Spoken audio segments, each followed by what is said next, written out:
বন্ধুরা, সংসারের সংকীর্তন সিরিয়ালের আজকের রিভিউ। জয়ন্ত হসপিটাল থেকে বাড়ি ফিরেছে। শান্তি তার জন্য চা নিয়ে এসেছে। জয়ন্ত বলছে রাত্রে তার জন্য মাছ মাংস কিছু রাখা হয়েছে কিনা, কারণ এতদিন নিরামিষ খেতে খেতে তার মনে হচ্ছিল সে হয়তো হিমালয়ে চলে যাবে। নন্দ এদিকে লাবণ্যকে বলছে, কতদিন পর মনে হচ্ছে কিছু একটা খেলাম। নিরামিষ খেয়ে খেয়ে পেটে পড়ে গেছিল চড়া। কতদিন পরে খেলাম চিংড়ি মাছের বড়া। লাবণ্য বলছে, বৌদি এসে সেই এই নিরামিষটাকে আবার আমিষ করেই ছাড়লো। পারত না সংসারের মঙ্গল কামনার জন্য 7টা দিন নিরামিষ খেতে। নন্দ বলছে, এখন তো বাড়িতে বাবা চলে এসেছে, এখন পিসি ঠাম্মার কথাই কোনো কিছুই আর হবে না। লাবণ্য তখন নন্দকে বলছে, আমিও তো বাড়ির ছোট বউ, আমার কথা তো কেউ গ্রাহ্যই করছে না। আর মনে মনে বলছে, বাবা ড্যাডি বলেছিল এই সংসারের হাল ধরতে, কিভাবে ধরবো। জয়ন্ত এদিকে শান্তিকে কাছে টেনে নিয়ে বলছে, শান্তি, তুমি সবকিছু এত ভালোভাবে কিভাবে ম্যানেজ করতে পারো। এদিকে একটা চিৎকার শোনা যাচ্ছে বংশীর। জয়ন্ত তখন ছুটে চলেছে নিচের দিকে। শান্তি তখন জয়ন্তকে বলে, কাপটা নিচে রাখো আর দেখো কি হয়েছে বাবার। বংশীর চিৎকার শুনে সবাই দালানে জড়ো হয়েছে। বংশী বলছে তার নাকি বিছানায় ছাড়পোকা হয়েছে, তার গা চুলকোচ্ছে। টুনির মা বলছে, এই বাড়িতে তো ছাড়পোকা ছিল না, তাহলে কি বাইরে থেকে কেউ নিয়ে এলো। মদন বলছে, বাইরে তো একমাত্র মামাই গিয়েছিল, তার মানে কি টুনির মা তুমি বলতে চাইছো মামা নিয়ে এসেছে।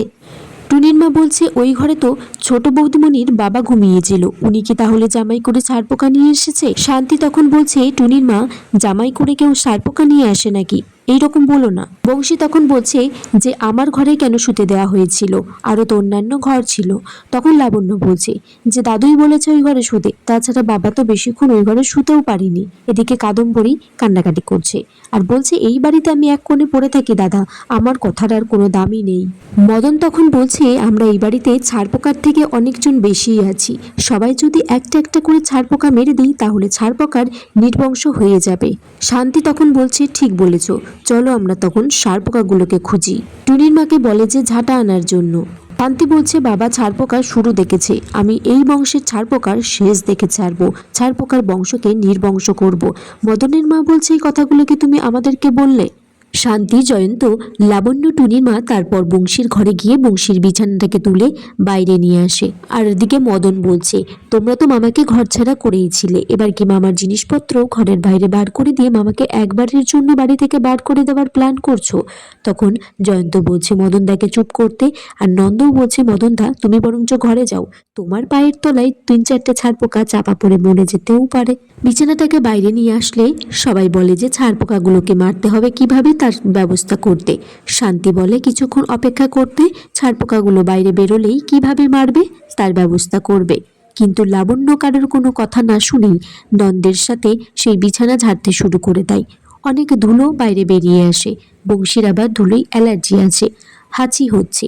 তখন বংশীর জন্য একটা হনুমান টুপি এনে তাকে পরিয়ে দেওয়া হয়েছে। বংশীর বোন মানে মদনের মা এদিকে কান্নাকাটি করছে আর বলছে, হরি বল, দাদা আমার হাসতে হাসতে পৃথিবীতে এসেছিল, এখন দেখছি হাসতে হাসতে পৃথিবী থেকে বিদায় নেবে। শান্তি এদিকে বংশীর শোবার ব্যবস্থা করছে। লাবণ্য বলছে, আমার মনের কথা বলার আগেই বৌদি সব কাজ করে দিচ্ছে। লাবণ্য বলে যে বংশীকে, যে বাবা আপনি বরঞ্চ আমাদের ঘরে ঘুমিয়ে পড়ুন। বংশী বলছে, এই বংশে বড়রা কখনো ছোটদের ঘরে ঘুমায় না। শান্তি এদিকে বংশীকে বলে যে আপনার শোবার ব্যবস্থা হয়ে গেছে। আর নন্দ একটা ওষুধ এনে বংশীকে দেয়, সেটা বলে যে ঘুমানোর আগে খেয়ে শুতে। জয়ন্ত এদিকে শান্তিকে বলছে যে তার একটা বিষয় একদমই ভালো লাগেনি, তোমার বারণ করা সত্ত্বেও লাবণ্য ওইভাবে বিছানা ঝাড়লো, আর বাবার তো ডাস্টে অ্যালার্জি আছে, ধুলোয় অ্যালার্জি আছে, তবু ওটা করলো।